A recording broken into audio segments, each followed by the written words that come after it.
എല്ലാവർക്കും നമസ്കാരം. ചില പുസ്തകങ്ങൾ നമ്മുടെ ചിന്തകളെ മാറ്റിമറിക്കും, ചില നിയമങ്ങൾ നമ്മുടെ ജീവിതത്തെയും. എന്നാൽ ഒരു രാഷ്ട്രത്തിന് തന്നെ ഭാവിയെ മാറ്റിയെടുത്ത ഒരേ ഒരു പുസ്തകമേ ഉള്ളൂ. അതാണ് നമ്മുടെ ഭരണഘടന. ഇന്ന് ജനുവരി 26, റിപ്പബ്ലിക് ദിനം. ഭരണഘടന എന്നത് വെറും വാക്കുകളല്ല, മറിച്ച് നമ്മുടെ രാജ്യത്തിന്റെ ആത്മാവാണ്.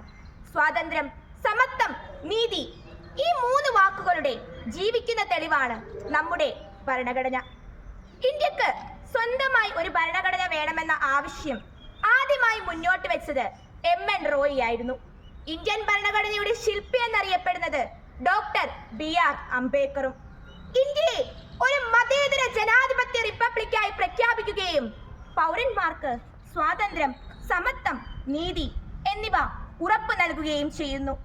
2 വർഷവും 11 മാസവും 17 ദിവസവും കൊണ്ട് എഴുതപ്പെട്ട ഇന്ത്യൻ ഭരണഘടന ലോകത്തിലെ തന്നെ ബൃഹത്തായ ഭരണഘടനകളിൽ ഒന്നാണ്. 1949 നവംബർ 26 അംഗീകരിക്കുകയും 1950 ജനുവരി 26 നിലവിൽ വരികയും ചെയ്തു. ഓരോ രാജ്യത്തിന്റെയും ഭരണഘടന രൂപം കൊള്ളുന്നത് ആ രാജ്യം അതുവരെ സംശീകരിച്ച കാര്യങ്ങൾ ഉൾക്കൊണ്ടുകൊണ്ടാണ്.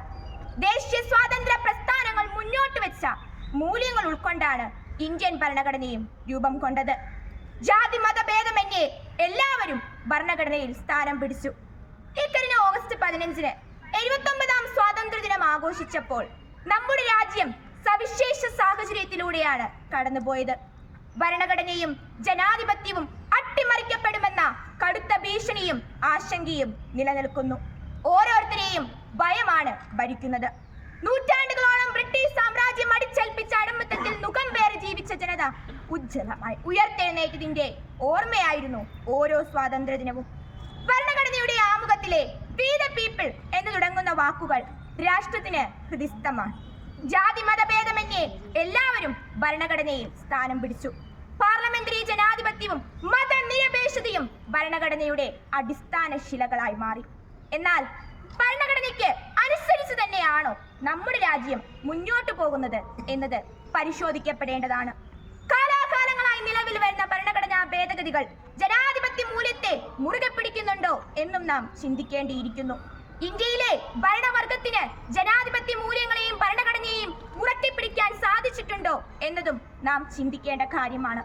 ഭരണഘടനയെയും ജനാധിപത്യത്തെയും വളച്ചൊടിക്കുന്ന കാഴ്ചകളാണ് ഇന്ന് കണ്ടുകൊണ്ടിരിക്കുന്നത്.